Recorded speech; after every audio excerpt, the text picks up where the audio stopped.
Hello everyone, welcome back to my channel dreamy Puja. কেমন আছো তোমরা সবাই? আজকে 2024 সালের শেষ দিন। এই বছরটা দেখতে দেখতেই চলে গেল, আর এই বছরে আমার জীবনে একটা নতুন চেঞ্জ এসেছে। আমি আমার লাইফ পার্টনারকে খুঁজে পেয়েছি।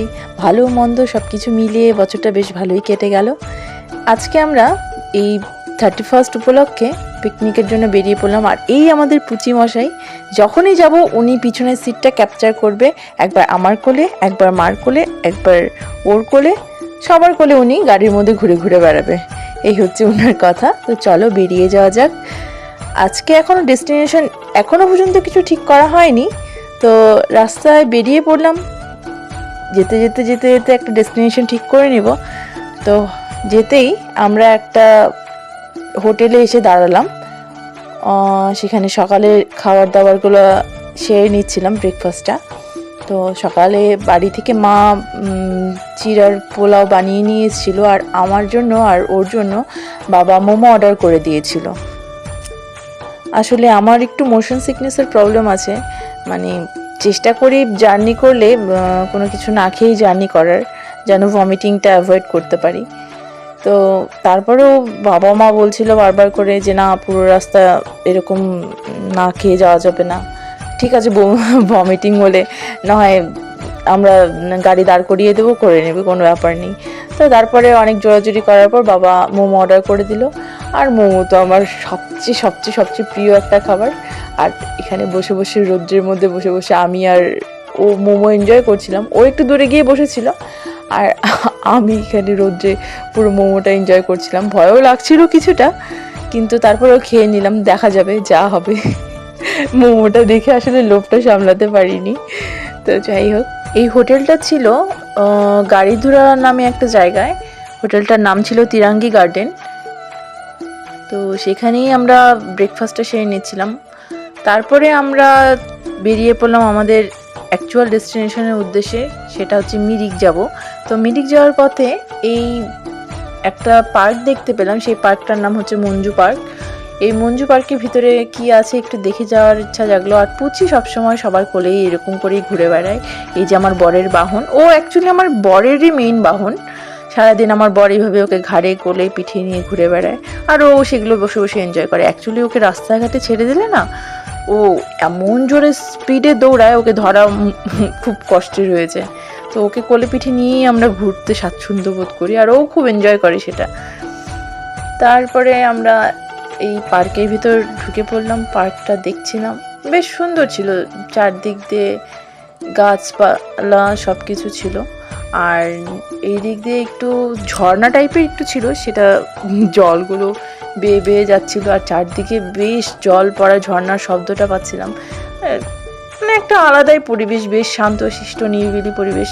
এসে মনটা বেশ ভালো হয়ে গেল, একটা মাইন্ড রিফ্রেশিং জায়গা।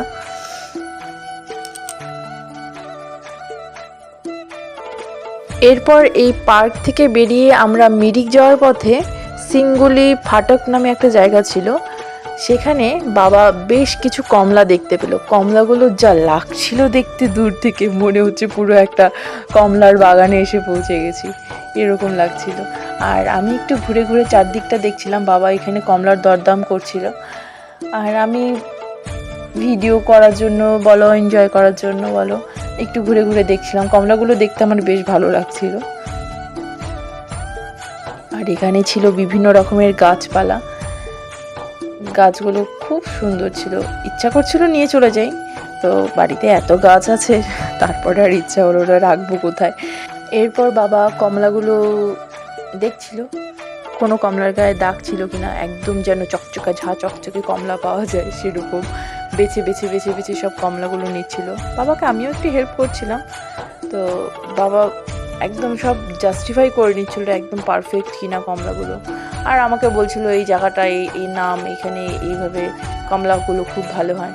তো যাই হোক, তারপরে যা কমলা কিনে আমরা যাচ্ছিলাম। এখানে অনেকগুলো বানরকে দেখতে পেয়েছিলাম, ওদেরকে দেখতে দেখতে আর টাটা বাই বাই করতে করতে যাচ্ছিলাম আমরা মিরিকের দিকে। আর ফাইনালি আমরা চলে এলাম সেই মিরিক। আই লাভ মিরিক, দেখতেই পাচ্ছ তোমরা। পাহাড় মানেই সৌন্দর্য, পাহাড় দেখতে দেখতেই যেন সারাদিন কেটে যায়। তো ফাইনালি আমরা চলে এলাম মিরিকের এই লেকের ধারে। এখানে সবাই নেপালি ড্রেস পরে ফটোশ্যুট করছিল। তা আমারও বেশ কিছু ইচ্ছা হচ্ছিল যে একটু ফটোশ্যুট করি মানে নেপালি ড্রেসগুলো পরে। তো আজকে মিরিকে সেরকম কিছু ঠান্ডা ছিল না, তাই আমি অবাক হলাম যে পাহাড় সাইডে 31 ডিসেম্বরে কোনো ঠান্ডাই ছিল না, বরং আমি যে জ্যাকেটটা পরেছিলাম সেটা পরে আরও গরম লাগছিল। তো এখানে দেখছিলাম ফ্রুট জুস করা হচ্ছিল, তো সবাই মিলে আমরা মিক্সড ফ্রুট জুস খেয়ে নিলাম। খেয়ে নেওয়ার পর আমার বর ভাবলো যে না, আমার ইচ্ছাটা পূরণ করে দেওয়াই যাক, তাই তার নিজের পছন্দ মতো সে একটা ড্রেস নিজের মতো করে পরে নিল।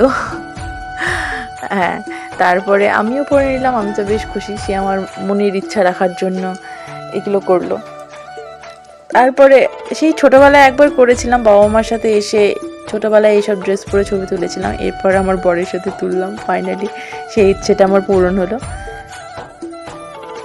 কেমন লাগছে জানিও। আর এরপরে আমার বর আর মা দুজনে ফুচকা খেয়ে নিল, আমি আর কিছু খাইনি ভমিটিংয়ের ভয়ে। মিরিক থেকে সোজা আমরা চলে এলাম শিলিগুড়ি আমার বাবার বাড়িতে।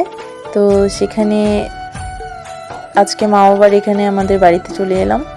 বাড়িটা পুরোপুরি কমপ্লিট হয়ে গেছে, আর মা বাবাকে আজকে এসে প্রণাম করে নিলাম। বছরের শেষ দিন বাবা মার সাথে দেখা করতে এলাম। আর পুচি মহাশয়, ও বাবা, উনি তো দিদার বাড়িতে এসে পুরো নাচানাচি দৌড়াদৌড়ি পুরো আর কি বলবো। তো আমি যখন এসেছিলাম তখন এদিকে ঘরগুলো হয়ে গেছিলো, আর ফাইনালি মায়ের রান্নাঘরটাও কমপ্লিট হয়ে গেছে। বাড়ি মোটামুটি এখন কমপ্লিট। তারপরে আমরা দেখা সাক্ষাৎ করে চলে এলাম আমার বড়দির বাড়িতে আজকে 31 পিকনিক ছিল। মা বাবা আমাদেরকে ড্রপ করে দিয়ে, আমাকে আর ওকে ড্রপ করে দিয়ে চলে গেল, বাড়ি পুরো ফাঁকা ছিল তাই। তো বললো তোরা এনজয় কর, আমরা চলে যাই, আমরা দেখা করে চলে যাই। তো আমি আর ও থেকে গেলাম। এরপরে কালকে চলে যাব। আজকের নাইটটা আমরা এখানেই কাটাবো পিকনিকের জন্য। দিদি পিকনিকের জন্য চিকেন পকোড়া বসিয়ে দিয়েছে। এখানে এখন চিকেন পকোড়া হবে। চিকেন পকোড়া দিয়ে আমাদের পিকনিক শুরু। দিদি রান্নার প্রস্তুতি শুরু করে দিয়েছে। তারপরে চিকেন পকোড়া ভাজা হলে আমি একবার খেয়ে নিয়েছি, এটা হচ্ছে সেকেন্ড টাইম চলছিল আমার চিকেন পকোড়া। তার সাথে ছিল হচ্ছে মায়াঙ্কের মা দিদির কফি, স্পেশাল কফি। সত্যি দিদি খুব ভালো কফি বানায়, কফি এক্সপার্ট বলতে পারো। চিকেন পকোড়া আর কফি, পাশে এই ঠান্ডা ঠান্ডা হাওয়া, মানে আলাদাই একটা পরিবেশ তৈরি করে দিয়েছিল এই ঠান্ডার দিনে। দিদি চিকেন পকোড়া রান্না করার পর বসিয়ে দিল চিকেন রোস্টের জন্য চিকেনগুলো ভেজে নিচ্ছিল। রান্নাবান্না এগুলো বেশ ভালো পারে, তাই রান্নার দায়িত্বটা বরাবরই বড়দিদির কাছেই থাকে। আর এদিকে বাচ্চা কাচ্চা সবাই নাচানাচি করছিল, আমিও করেছিলাম, কিন্তু আমি অত ভালো নাচতে পারি না দেখি সেটা আর দেখালাম না। আমার বর তো এসেই নেচে গিয়েছিল, শুধু নাচছিল। তো বরেরটা দেখাইনি, বরের ভিডিওটা করা হয়নি, আমিও নেচেছিলাম তো বরের সাথে। তারপরে এখানে ফিশ ফ্রাই হচ্ছিল, ফিশ ফ্রাইও আজকে আমাদের আইটেমে ছিল। তারপরে সব কিছু হয়ে যাওয়ার পর তারপরে দিদি বসিয়ে দিল লেমন রাইস, বেশ ঝরঝরে আর সুস্বাদু টেস্টি লেমন রাইস। আর এখানে আমাদের পুচকুগুলোও আর কেন বাদ থাকে, আমাদের তিনু বাচ্চা তার বন্ধুর সাথে 31 পিকনিক এনজয় করছিল। ওরা নেচেছিল, কিন্তু ওদের এই দৌড়ে ঘুরিয়ে খেলাটা বেশ এনজয় করে ওরা। তো ফাইনালি নতুন বছর পড়ে গেল। সকলকে হ্যাপি নিউ ইয়ার। বছরটা সকলের খুব ভালো কাটুক, এই প্রার্থনাই করি। নতুন বছর নতুন কিছু সকলের জীবনে ফিরে আসুক। আর চারদিকে বাজি ফোটানো হচ্ছিল, চারদিকে পরিবেশটা একটা আনন্দময় পরিবেশ তৈরি হয়ে গেছিল। তারপরে রাত 12টার পর সকলে আমরা খাওয়া দাওয়া শুরু করে দিয়েছিলাম। এখানে জামাইবাবু সবাই মিলে খাওয়া দাওয়া করছিল, আমি ভিডিও করে তারপরে আবার সবাইকে সার্ভও করছিলাম। তো তারপরে জামাইবাবু আমরা এখানে বসে গেছিলাম, আমাদেরকে খাওয়া দাওয়া দিচ্ছিল। এইভাবে আজকে হই হুল্লোড় হাসি ঠাট্টা মজা করে সারা দিন কাটিয়ে আমাদের বছরটা কেটে গেল। শেষ দিনটা নতুন বছরে আমরা এলাম। তো সকলে ভালো থাকবে। ভিডিওটা কেমন লাগলো আমাদের জানাবে। দেখা হচ্ছে নেক্সট কোনো ভিডিওতে। নতুন বছর সকলের খুব ভালো কাটুক। আবারও সবাইকে জানাই হ্যাপি নিউ ইয়ার 2025। সকলে ভালো থাকবে, সুস্থ থাকবে। ভিডিওটি ভালো লাগলে চ্যানেলটি সাবস্ক্রাইব করে দেবে।